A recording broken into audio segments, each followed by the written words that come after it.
Miss Jamie here from Bud Warner Memorial Library with a virtual pajama story time to share with you. I have an awesome bedtime story, so get cozy in your jammies, pull your blanket out, and get your stuffy all ready to hear a story with you. All right, are you ready? You feel cozy? Then we'll start with our hello song. Ready? If you're ready for a story, clap your hands. If you're ready for a story, clap your hands. If you're ready for a story, if you're ready for a story, if you're ready for a story, clap your hands. Good job. If you're ready for a story, nod your head. If you're ready for a story, nod your head. If you're ready for a story, if you're ready for a story, if you're ready for a story, nod your head. If you're ready for a story, wiggle your body. If you're ready for a story, wiggle your body. Woo. If you're ready for a story, if you're ready for a story, if you're ready for a story, wiggle your body.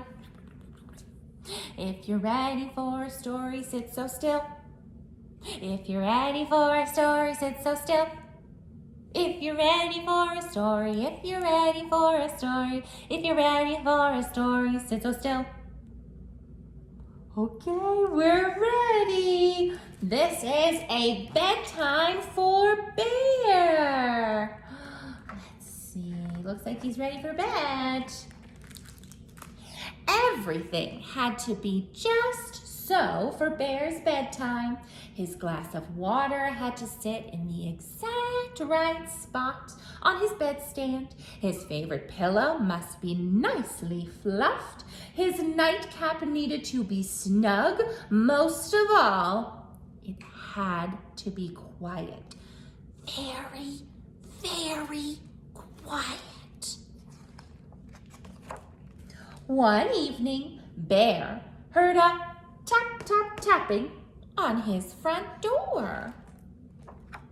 When he opened the door, there stood Mouse, small and gray and bright-eyed. He clasped a tiny suitcase in his paw. A suitcase arriving at a door. What do we think? Do you think Mouse wants to stay with Bear? Let's see. I'm here to spend the night, exclaimed Mouse with a happy wiggle of his whiskers. Surely we agreed on next Tuesday, protested Bear. No, said Mouse.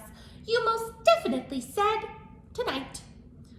Oh, said Bear. Bear had never had an overnight guest before. Guests could quite possibly mess things up and make noise.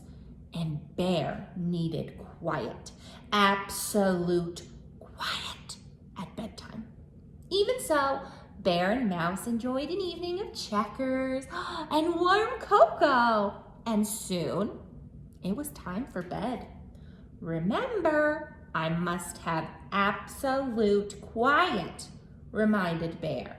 Oh, indeed, said Mouse. Bear set out his glass of water, adjusted his nightcap, fluffed his favorite pillow, and climbed into bed. It was very, very quiet. He closed his eyes. Bristle, bristle, bristle. Bear heard a noise. It was Mouse brushing his teeth.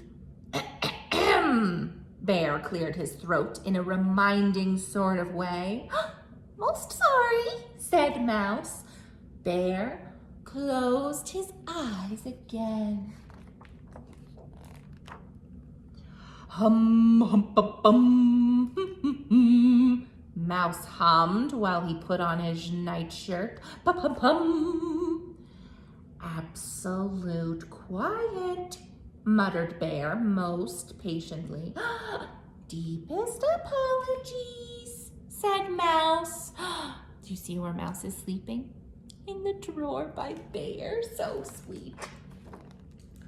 Creak, squeak, rattle, went Mouse's bed as he hopped in. Bear jammed his pillow over his ears, gritted his teeth, and closed his eyes. He was just about to drift off when... "Good night, Bear," Mouse called softly. Bear tried to pretend he was asleep. "Good night," Mouse called a little louder. "My ears are highly sensitive," cried Bear. "Really? How interesting," Mouse said. Uh-oh, Mouse isn't really being very quiet, is he? No. "Can you hear this?" Mouse mumbled into his pillow. "Yes!" "Amazing!" "How about this?" Mouse said from under his pillow. "Quiet!" Mouse slipped under his blankets, crawled to the bottom of his bed, and whispered, "Can you hear?" "Silence!" Bear roared. Uh-oh.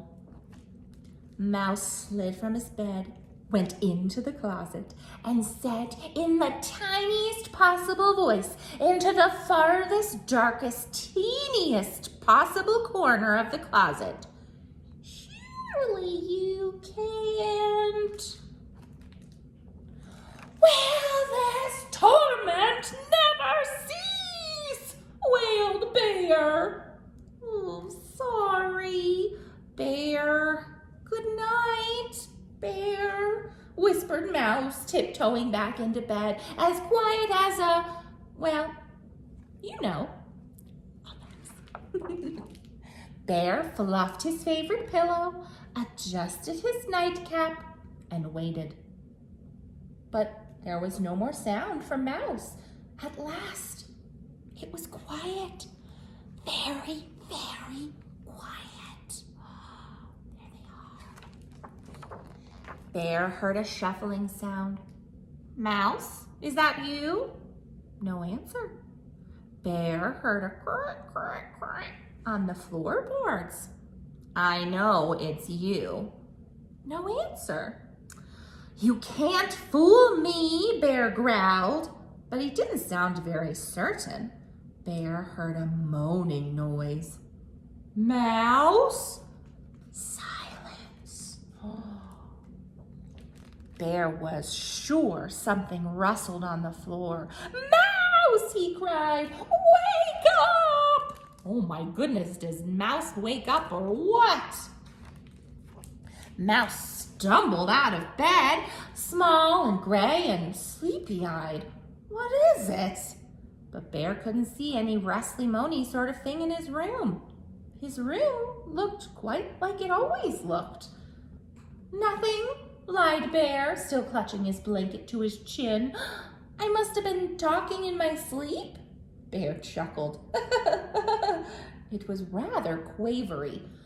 "Ah," said Mouse with a glance at Bear. "Could I peek under your bed?" asked Mouse. "Sometimes I like to check for things, you know." "Well, if you insist," said Bear. "Nothing," said Mouse from under the bed. "You'll want to check behind the curtains, I suppose," said Bear. "All clear," declared Mouse a moment later. "You'd better check the closet," offered Bear. "Then you won't be the least bit nervous." Mouse came out of the closet, dusting his paws. "Not a thing. Thank you, Bear. Good night." "Wait," said Bear. "You'll want a bedtime story, I expect," said Bear. "For your nerves?" "For my nerves?" said Mouse. "Oh, indeed. I'm quite shaken." With an eager flick of his tail, he settled on Bear's favorite pillow, and Bear told him all about the adventures of the brave, strong bear and the very frightened little mouse. Do we remember who was really frightened? Silly Bear. Soon Bear began to yawn. Mouse yawned too. "Good night, Bear," said Mouse. "Good night, Mouse," Bear mumbled. Then Bear began to snore loudly. But Mouse just smiled. And soon Mouse and Bear were fast asleep.